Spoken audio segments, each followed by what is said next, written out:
Have you ever questioned whether a person can truly walk the path of enlightenment without giving up their home, career, or family? Have you ever wondered if spiritual progress is reserved only for those who leave behind the world to live in monasteries? What if everything you've believed about who can attain awakening is based on a misunderstanding?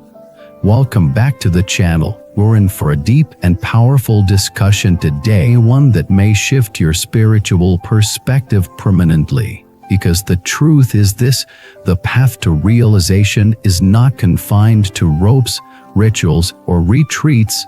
Enlightenment is not a destination far removed from daily life. It can be attained by anyone, yes, even by you, right in the middle of your messy, ordinary, demanding, everyday reality.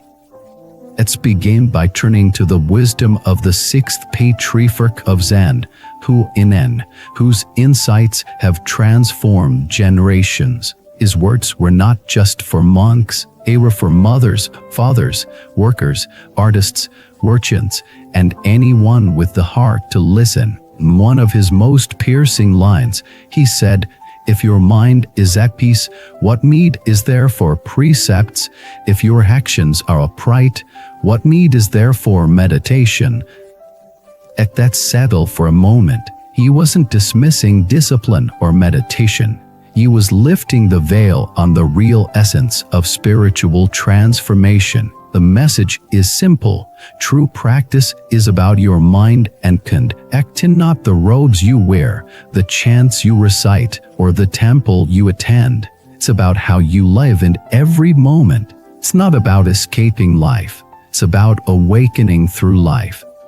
So many of us believe the illusion that spiritual awakening requires escape from our job, from our relationships, from our chaos. But Attain shattered that illusion. He brought the mountain to the marketplace.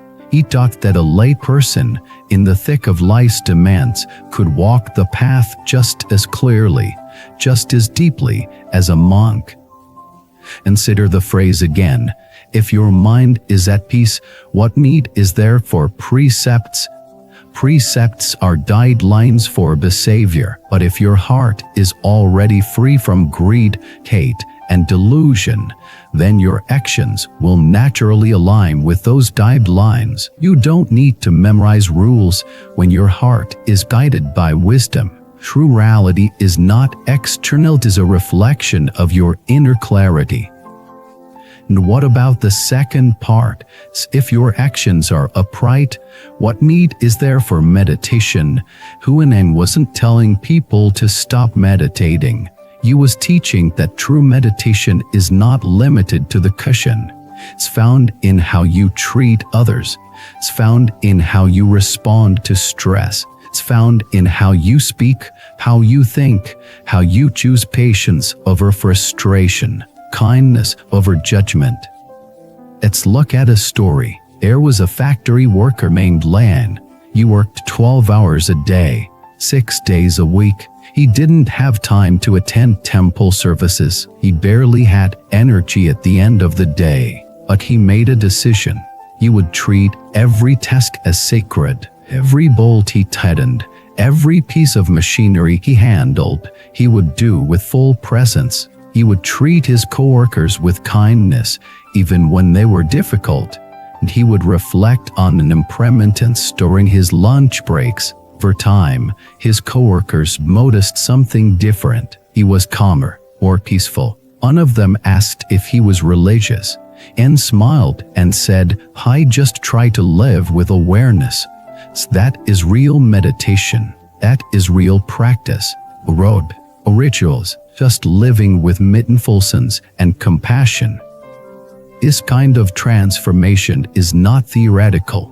It's practical, it's available, it's accessible, and it begins with one powerful decision: to stop separating your spiritual life from your everyday life. The sixth patriarch said that true practice is in the heart, not in the robes. He taught that the robe does not make the monk, the heart makes the practitioner. person can wear saffron robes and still be filled with pride and ego. Another can wear jeans and a t-shirt and yet embody deep compassion, humility, and clarity. It's not what's on the outside, it's what's inside that determines spiritual depth. He also taught that spiritual progress isn't measured by how many scriptures you've memorized, but by how much love you've cultivated. Have you reduced your anger? Are you more forgiving? Do you complain less? Do you give more? Do you judge others less? These are the true signs of progress, not how many hours you sit, but how you show up in the world. Let me share another story. Single mother named Mai had 2 kids and worked 2 jobs. He loved Buddhism but felt guilty. He couldn't attend retreats. He couldn't meditate for hours. He thought he was a failure as a practitioner. But one day, he heard a Dharma talk that quoted Huineng, "Enlightenment is not about where you are, it's about how you are." He decided to shift her focus. He made washing dishes her meditation. He made bedtime stories with her kids into loving kindness practice. He began treating each daily challenge as a chance to practice patience. Months later, he didn't feel behind anymore. He felt awakened because he realized that her life was her path. This is the heart of Huineng's teaching. Enlightenment is not reserved for those who escape the world. It is for those who wake up within it. You might wonder, how can I begin to apply this? What can I do if I feel stuck? Here's where Huineng's wisdom becomes very concrete. Start with honesty. Ask yourself, what am I really practicing? Am I practicing mindfulness, or am I just reciting words? Am I cultivating compassion, or just collecting teachings? Am I reacting from ego, or responding from awareness? Next, simplify your practice. Choose 1 or 2 principles and live them deeply. Don't overwhelm yourself. If you choose patience, then let every inconvenience become a teacher. If you choose kindness, then let every interaction become an offering. And remember this, your job is not to become someone else. Your job is to uncover who you really are beneath the noise, beneath the fear, beneath the distractions. Huineng also emphasized the power of presence. He said, Adi is not found in some distant place. It is within your own heart. This means you don't need to chase enlightenment. You just need to uncover it, and the tool for uncovering it is awareness. Are you aware of how you treat the cashier? Are you aware of how you think about others? Are you aware of your breath, your tone, your intentions? This awareness is the seed of awakening. Let's reflect on another of Huineng's insights. It's the lotus blooms from the mud. This metaphor means everything. Where pain is not an obstacle to awake, and it's the cell. Where suffering is not a barrier, is the doorway. Don't wait to become perfect before you practice. Use your imperfection as your practice. Are you struggling with anger?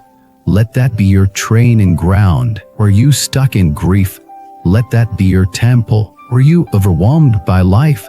Let that be your meditation. Whatever you are facing, use it, work with it, breathe into it. This is how lay practitioners awaken, not by leaving life, but by leaning into it. And when you do this, something shifts. You begin to see everything as sacred. The traffic jam becomes your meditation cushion. The difficult coworker becomes your patience teacher. The argument becomes your mirror. You stop asking life to be easy, and you start asking to be wiser. That is when transformation begins. Not in the monastery, but in your kitchen. Not on the retreat, but in your office. Not when life is quiet, but when it's loud, messy, beautiful, painful, and real.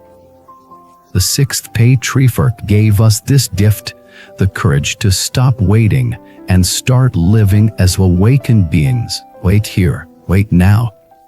So let me test you. What if you stopped separating your life from your path? What if you treated your next conversation as sacred? Your next breath as holy? Your next action as your temple?